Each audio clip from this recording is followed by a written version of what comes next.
السلام عليكم. أعلن الصندوق الوطني للتقاعد عن صب منح ومعاشات المتقاعدين باحتساب الزيادة لسنتي 2022 و 2023 التي أقرها الرئيس الجزائري السيد عبد المجيد تبون بداية من مايو الماضي.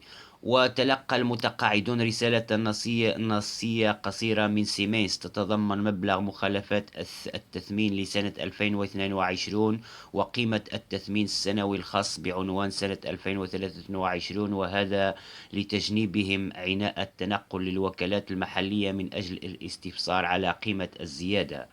ويستفيد ما يقارب 1.5 مليون متقاعد خلال هذا الشهر من زيادة من منحة التقاعد بالنسبة 10%، وتمثل هذه الفئة المتقاعدين الذين تقل منحتهم عن 15,000 دينار. كما حددت نسبة الزيادة في المعاشات للفئة ذات الدخل من 15,000 دينار إلى 20,000 دينار ب5%.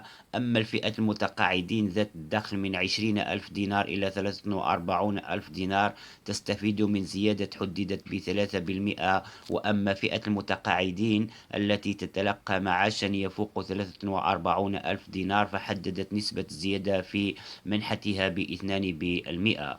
وأوضح الصندوق في الجزائر أن الزيادة لسنة 2022 يتلقاها المتقاعدون بإثر رجعة بدءا من الشهر الجاري وبالنسب نفسها التي تخص سنة 2023 تنفيذا لتعليمات رئيس الجمهورية خلال مجلس الوزراء شهر الماضي.